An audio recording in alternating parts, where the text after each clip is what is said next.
Thank you very much for the parcel. Yeah. Right. Vazukuru vaangu Saint tokuchingamidzai pano pachirongwa, and I know muri kushamisika kuti ko mufeso yawo yari kupi, asi iro hachisi chajaira kuona pachannel panapa for the past 4 years. Majaira kuona mufeso yawo ane mop, but anyway, don't worry.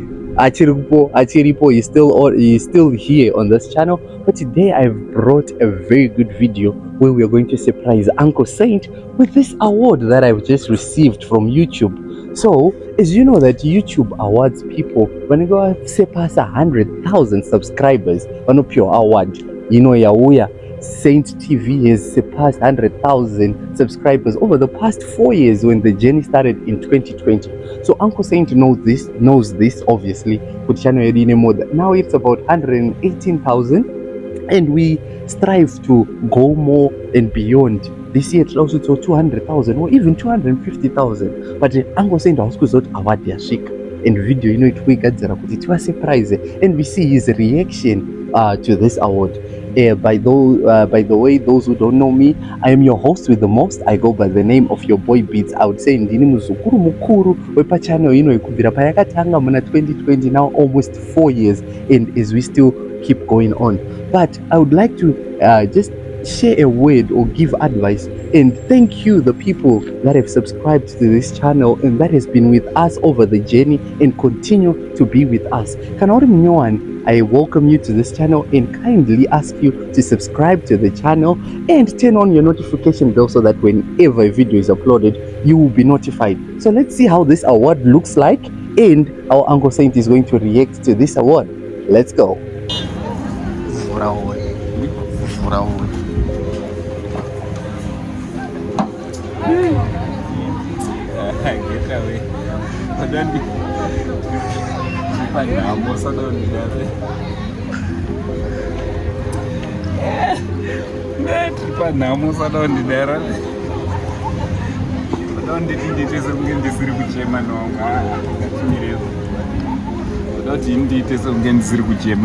Asa usufare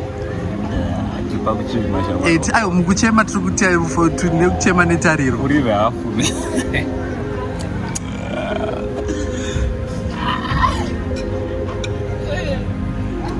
ati vamwe asati akambopiwa maawadi ndo awadi yekutotanga online something from YouTube. Amanaka yaninyarara kwaiko kuzoisa kune zvikorobho neutsinga awa mamwe mabhokisi emapasel anga akabva kuDubai nezu. Alright. So this one now is the greatest. Yeah, whatever we have for now, because of this. Alright. Yeah, so munoda kuti chii kune vanhu vakatibatsira kuti tisvike patava ngambomira ndio timbotanga nechikafu ayo timbotanga vakagona kuti tinge tiri tinounganidza vanhu vachiona and technology kana chikafunda bandaita kaugutona uchema here abva tichaziva kuti uchema nekuti uri panhavo kana kuti uri kuchema nekufara ndopandati uri kuvhiringa zvinhu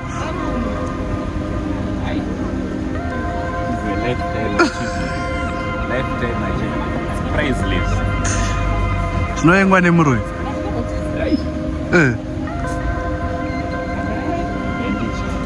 idyako mwana wamai wangu asurirafu sadachirokubvunza zvinhu zvavanga vachiziva zvavo asiwi ndiye akatora zvake ndiye anodzi shambeni wacho. Guys, ndisati first and foremost ndoda kutanga nekutenda Saint TV family, that is everyone who subscribed on our YouTube channel, because I would like to dedicate this to each and every one of you. And vakaita kuti zvive possible kuti tinge tiri tinosvika 100,000 subscribers. Now we are over 100,000 subscribers, and I just want to say thank you very much. So this is an award. Yes, I would like to call it an award from YouTube. Yes, YouTube iri kuramba ichingotipa mukana wekuti sema content creator tinge tiri tinokanda content so ndoda kuti ndimbovhura this award timboona kuti munei mukati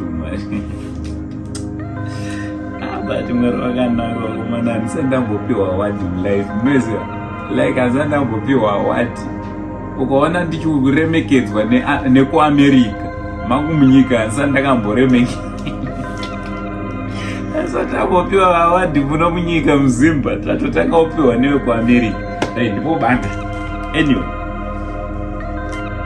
ndipo banga so guys ndoda kutendai zvakare ndoda kutenda vese vakaita kuti ndinge ndiri ndinoramba ndichipusha YouTube handiti asi kuda kudoma nemazita including akatobata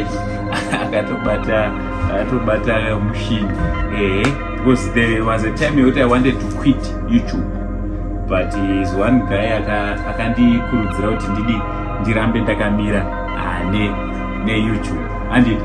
And also my kids, kuva vana ve-YouTube a content creator, it's not easy because sometimes we are out nebasa and tuchingoshingira zvokuita baba pacho achinzi baba ibenzi ndozvatinoitwa tuchiri musekerera kuti ibenzi vasikana muri sei? Wonderful.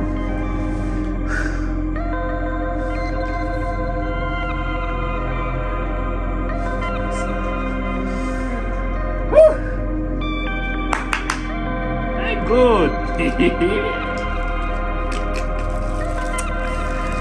Amandino mutenda